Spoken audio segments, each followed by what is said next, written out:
your number one most important wealth building tool toward financial success. Chris McIntire will talk about it today on your game plan for retirement. If you have questions, concerns, if you are looking for planning for your financial investment and retirement future, McIntire Retirement Services is the resource for Northwestern Ohio. Chris McIntire here with us, providing the guidance, the insight. Always appreciate that, Chris. And just to get right to it, income is the number one most important factor in determining our path progress to financial success.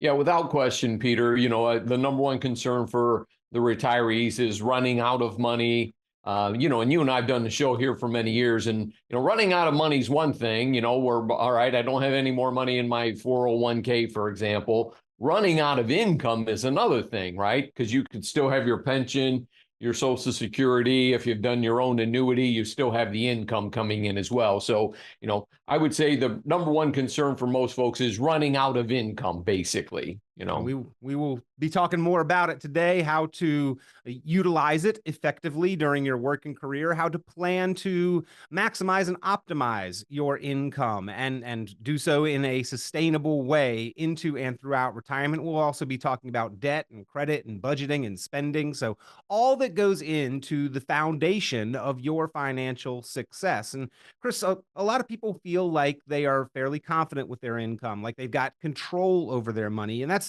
generally what determines it. And then other times we feel like maybe we are controlled by it and that it is running our lives. The difference is really in the equation and the balance between the income and the spending, the budgeting process, which a lot of us tend to ignore.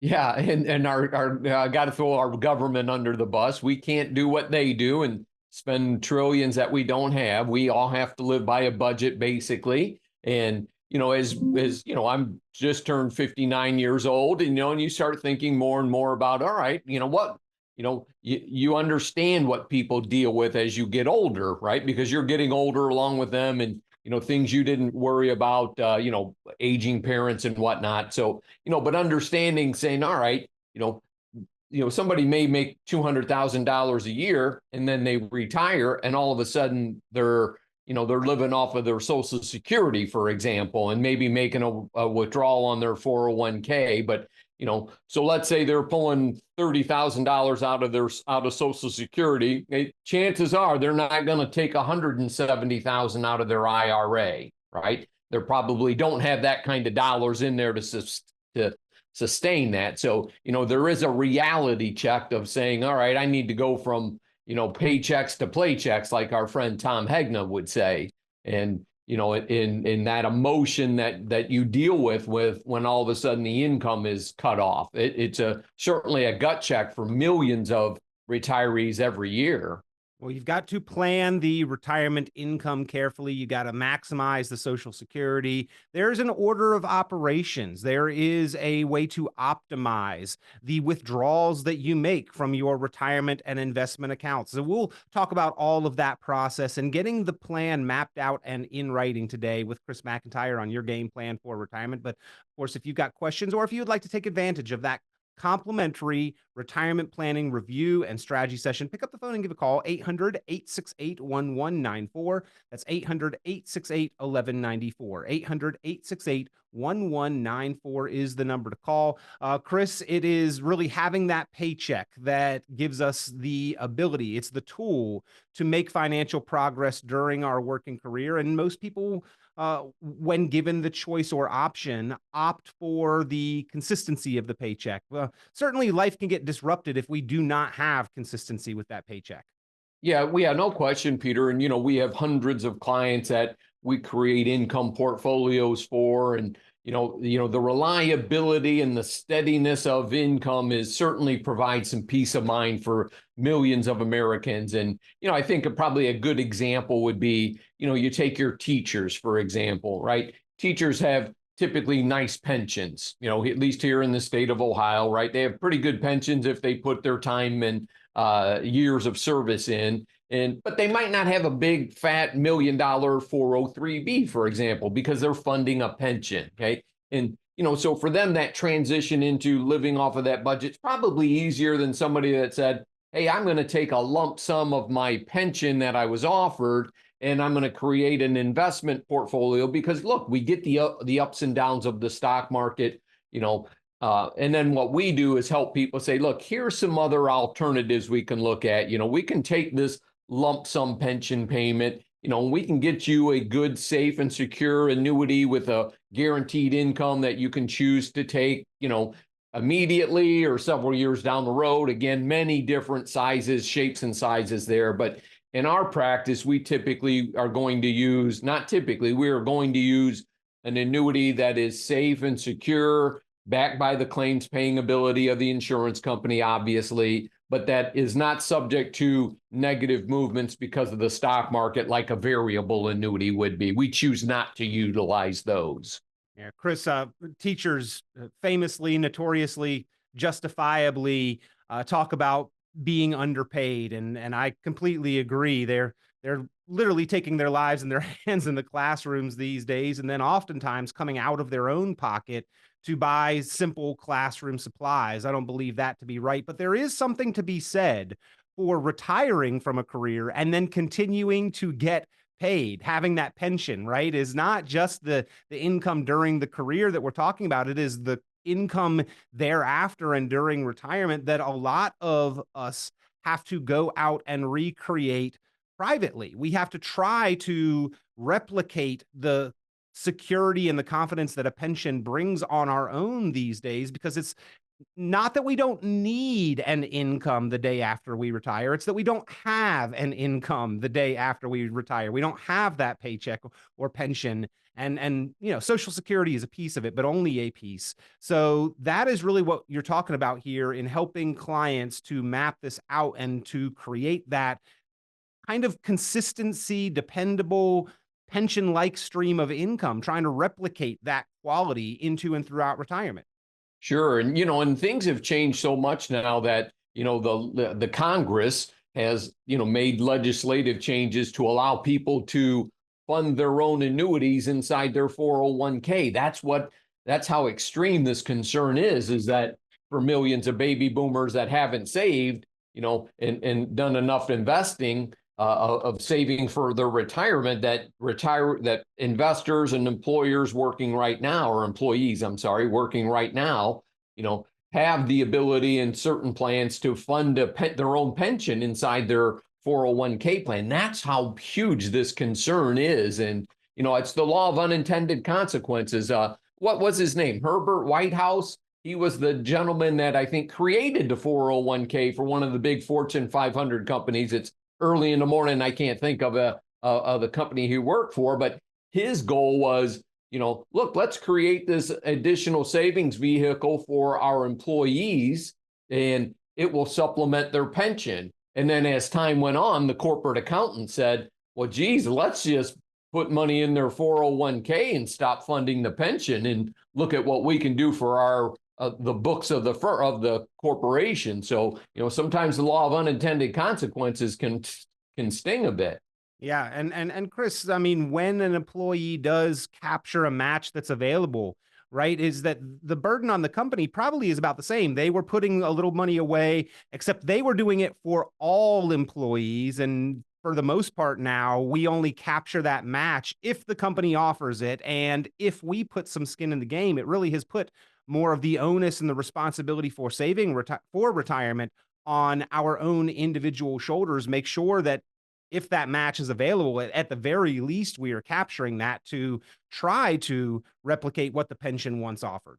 Yeah, without question. And, as we create income portfolios using interest off of bonds or notes and CDs, the annuity side of things there, dividend paying stocks, as interest rates have come up, then we've been able to generate more income. Okay. The downside to that is the inflation was the driver of that. So, is a 4.5% CD keeping pace with the rate of inflation? And I think we would all agree, I'd rather make 4.5% now than 0% like we had forever, for basically 10 years. But I'd rather have the 0% inflation than the 9% inflation. And in the scale here have these higher interest rates even kept up even though they are more generous and advantageous. But Chris, I mean, that being said, if we are looking to create an income portfolio, if we are looking to create a cash flow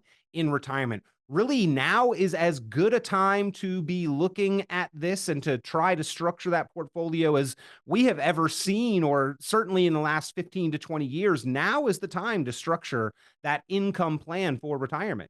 Yeah, absolutely. And what I like to do within our practice, or we'll call it our little niche, is if somebody is getting ready to draw income out in the next, I'll just say 6 to 12 months, to paint with a broad brush here, is let's create the income portfolio. And if we're using investments like dividend paying stocks and bonds, the traditional stock bond piece there, is let's start building some cash out of that. Let's start putting those dividends into like a money market account or something. So we've got a cash bucket that we can start withdrawing money out of, and then continually have those dividends and that interest pay into that money market type account there, so that there's always a cushion in there, that we have enough dollars to pay out on a monthly basis. And the stock market and the bond market goes up and down, but it's the reliability of the dividends and the interest that are what's important. And now I have to sometimes jump up on my soapbox and preach that out to clients, like,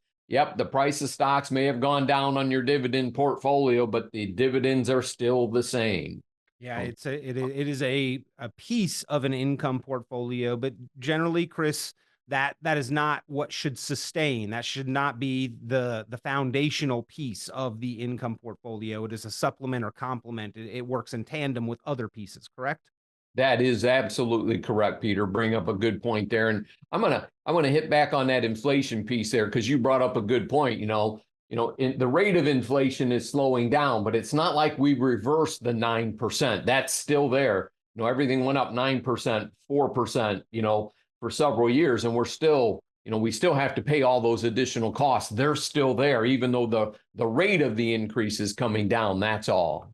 Yep. Well, Chris, on the other side of this, and ladies and gentlemen, before I get to that, again, now is the time. Now is as good a time as we have seen in maybe the better part of the last 2 decades to look at the cash flow producing power of your portfolio, to look at income planning, to structure that written retirement income and distribution plan. And if you would like to sit down with an experienced, qualified professional with a trained eye, access to all the tools to help you identify the best ones for your goals, your timeline, your risk tolerance, help you optimize the portfolio, pick up the phone, give McIntire Retirement Services and Chris McIntire a call, 800-868-1194. That's 800-868-1194. But there are two sides to this, right, Chris? Their number one is the paycheck, the income plan, the distributions, the withdrawals and cash flows that we can create.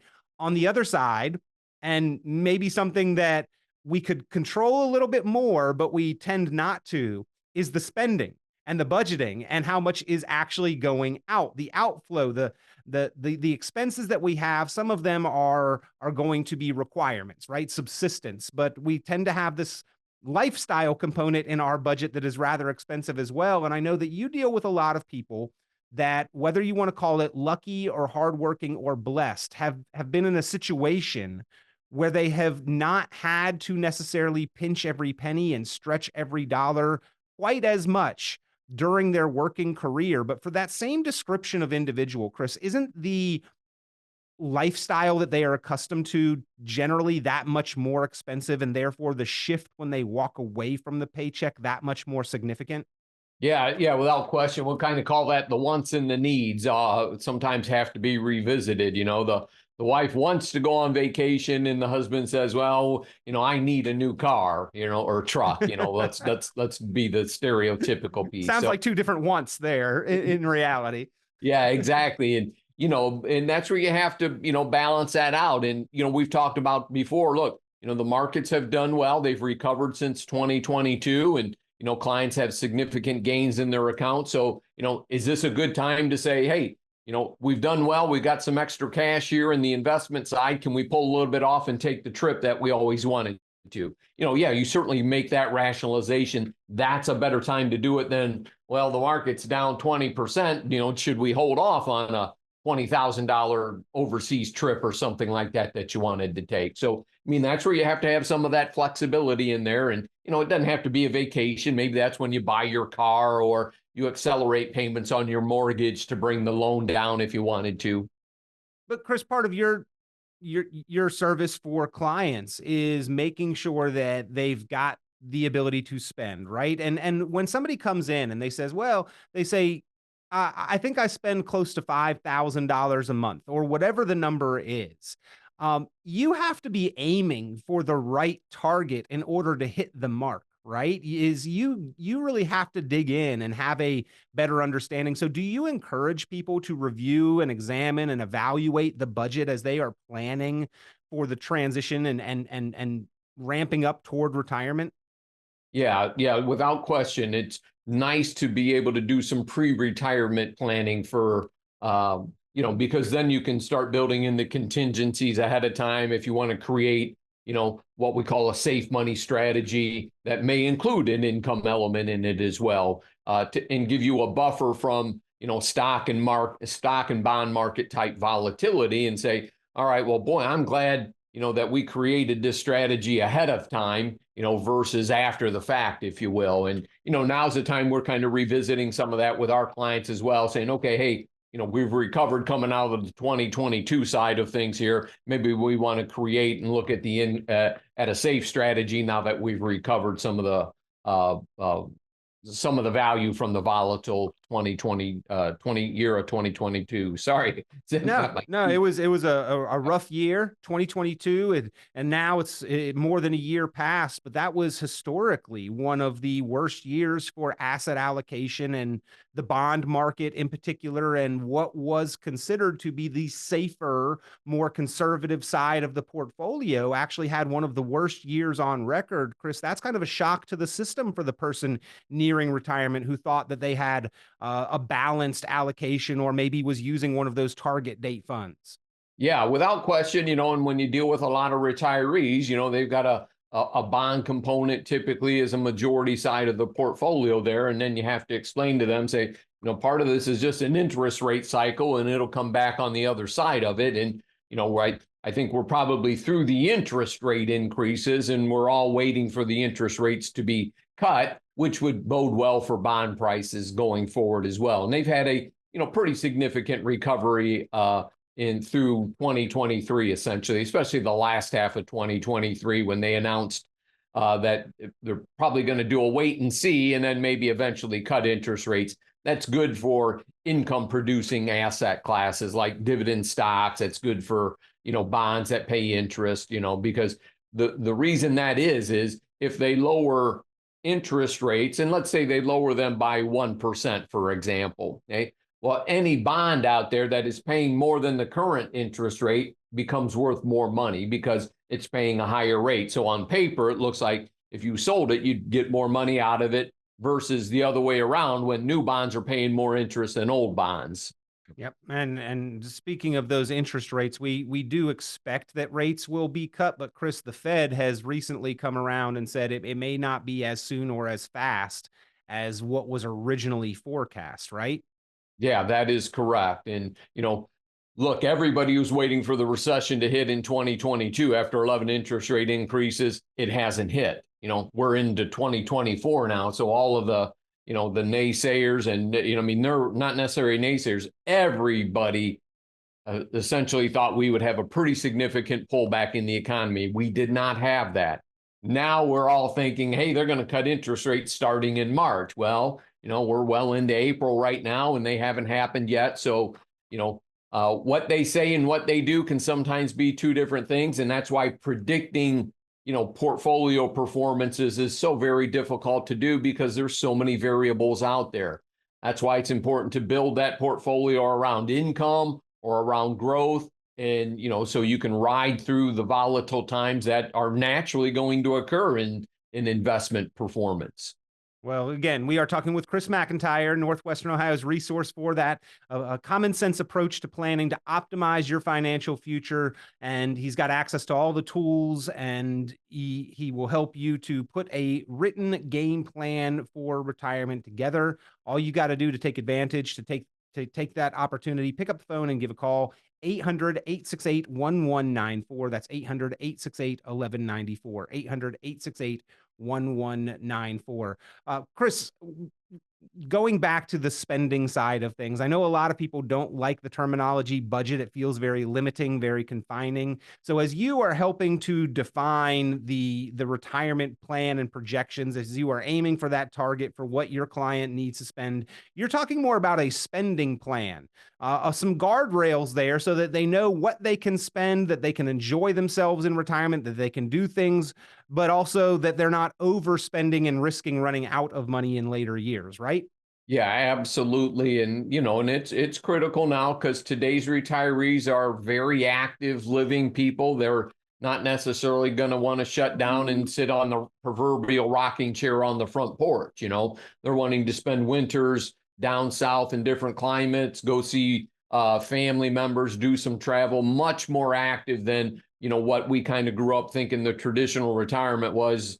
Where you had your pension, your Social Security, and you live like you normally, kind of like you went to work every single day. Much different these days here with people wanting to be active. And I'd say it this way, Peter, and you realize this as well yourself, and what you do is, people want to spend more money in the early part of retirement while they have good health. And we encourage that as well, too, because, we've been in the business so long with, some of the wisdom of gray hairs tells us that, health isn't always guaranteed. And, we try to convey to folks, look, if you want to do something and take a bucket list trip, do it while you're healthy. Don't wait and wish you would have done it later. Yep. Well, Chris, you mentioned national debt earlier in the program. I want to talk about how much that plays into planning for our individual retirement. The government seems rather unconcerned at some level. But I also want to talk about personal debt, because while we have been touting that this is maybe the best time to look at cash flow rates, at retirement income planning, at the interest that we can get, or the bond yield that we can get from more conservative investments. That is all fantastic, but it also is costing us more if we have any kind of debt. And it's not just the amount that we owe, it's what that requires from our monthly cash flow for the regular payments on those debts. I guess my question is there really such a thing as good debt and bad debt? And what should we be striving for as a retirement goal when it comes to our debt? Yeah, hey, great question there, buddy. You got me thinking on that one. And, let's take the good debt, bad debt side. I would say, bad debt's, excessive credit card debt that you're carrying forward. And, and even, believe it or not, we deal with a lot of student loans that are out there for older adults as well, and the ridiculous interest rate that they have to pay on that. And, we could probably do a whole show on, on the extortion of student loans. But that's probably more of the bad debt. The good debt might be your mortgage, or, if you bought a second home as an investment and you have a mortgage on that, right? That debt, you can deduct the interest on a second home off of your taxes. So, we could look at that a little bit differently. If you're, enabling your children to live a different kind of lifestyle and you're paying for that, I would call that kind of bad debt. And, we call it enabling. That's what it is. And then the other part of that was what, Peter? Something on the budget you were asking? Yeah, just what should we be striving for as we are working our way toward retirement or in retirement? Should we try to be debt-free completely?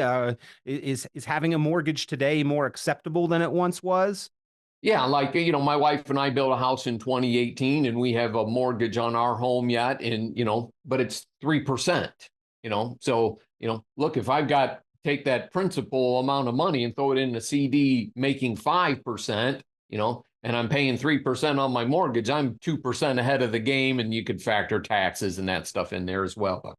But, those are questions that we deal a lot with clients that ask us, should I be accelerating the payments on the mortgage on my house? And a lot of it is, what is the interest rate you're paying? And, hopefully they cut interest rates, and some folks that got higher rates now will be able to refinance, and it won't be such a drain on their capital. But that is a big issue that I think we're going to be seeing, as we deal with another set of clients that'll be coming up in their mid to late 50s and working their way into retirement, with much higher interest rate mortgages where we'll probably want to accelerate that payoff quicker than what we had been doing. Well, there's the math side, and then there's the psychological side there of being debt free and what that means, and not having those mortgage payments as part of the retirement budget, versus could we be doing something in the current environment that gains a little bit more than what the mortgage is costing us. So I guess we have to crunch those numbers. Congress and the IRS and government don't seem concerned with the math or the psychology of this $34-35 trillion in debt. Chris, what do we need to know, or how do we need to plan to address the fact that government is not addressing this debt? Buddy, I mean, that's, there are things that keep me up at night, and that is one of them. And, I was just reading, and it was on the Bloomberg website the other day, talking about all the different debt scenarios that they had been running through with, interest rate spikes and so on and so forth. And, it doesn't end well. I mean, you don't have to be a genius out here. And, this current administration, I won't name names, but, their budget for 2024 just explodes the deficit continually. And, they can't do that with their personal finances. Why do we let them do that with the country's finances? And, you need to vote those people out. I'm sorry, but I'm passionate about how insane our national debt is. And, because all of a sudden, how valuable is a U.S. government bond? How valuable is a U.S. dollar if there's nothing behind it? I mean, we're not on the gold standard. All it is confidence, right? That piece of paper that says $100 is the confidence that there's $100 someplace to make that good. It's just a piece of paper. Yeah. Well, Chris, you've also often talked about the different categories, the different buckets in which we can place our dollars, and part of the choice and option and where we elect also will help to protect us in some amount against the government overspending and the government debt, and the possibility that they might have to raise taxes in the future to address that, right? Yeah, that is correct, right? How else does the government raise money? They either cut spending or raise taxes, or a combination of the two in most regard. And I think, or tariffs on foreign companies, things like that. And, they're certainly talking about tax increases and blaming everything on the Trump tax cuts, which exploded the economy and didn't drive up inflation or anything, and brought in record revenue, But for some reason, they still get shot down. It's like, sometimes cutting taxes raises revenue because people have more money to spend, which generates more taxes, more people to hire, right? If they cut my taxes, I'd hire more people. Yeah. Well, the IRS is the highest paid employee at McIntire Retirement Services, is the Internal Revenue Service. Wow, that's a statement right there. Debt, credit, budgeting, spending, income, all important factors in our financial success, our well-being, our situation. But income, ladies and gentlemen, is the number one most important factor. It is your most valuable tool in building wealth and preserving it, and preserving financial confidence into and throughout retirement. Now is as good a time as we have seen in the last 20 years for looking at how to structure your retirement income. So if you are missing this opportunity, you're missing the boat, you need to be waking up and paying attention and taking some action to take advantage of the tools, of the rates, of the strategies that we have available today. Chris McIntire can help you structure that plan. Pick up the phone, give a call, because the day after retirement, you're going to still need an income. Chris McIntire can show you how to take your 401k, your IRAs, your investments, your retirement assets, and structure that income to optimize it, as well as complementing Social Security. That's what a written retirement income plan is all about. And he will help you put that together with no cost, no obligation. It is a complimentary service there at McIntire Retirement Services. 800-868-1194 is the number to call. That's 800-868-1194, 800-868-1194. Or you can always go online, McIntyre McIntyreRetirementServices.com. And Chris, we always appreciate the time, and the listeners and viewers do too. The YouTube channel is blowing up out there with the shorts, the reels, the tips, and short videos that you've put together. So we're enjoying seeing that people are enjoying seeing the videos. Yeah, well, I appreciate that. Yeah, Jason does a good job helping us put some of that together for sure, buddy. Thanks, everybody. Be safe out there. We always appreciate the time with Chris McIntire. Again, the number to call, and I encourage you to do so, ladies and gentlemen, to get that retirement plan put together. 800-868-1194. We'll talk with Chris McIntire next week on Your Game Plan for Retirement. Tune into Chris McIntire's full radio program and visit McIntireRetirementServices.com for many additional valuable resources, including other great episodes of Game Plan for Retirement with Chris McIntire. Be sure to subscribe. The content of this radio show is provided for informational purposes only and is not a solicitation or recommendation of any investment strategy. You are encouraged to seek investment, tax, or legal advice from an independent professional advisor. Any investments and/or investment strategies mentioned involve risk, including the possible loss of principal. Advisory services offered through Brookstone Capital Management, a registered investment advisor. Fiduciary duty extends solely to investment advisory advice and does not extend to other activities such as insurance or broker-dealer services. Advisory clients are charged a quarterly fee for assets under management, while insurance products pay a commission, which may result in a conflict of interest regarding compensation.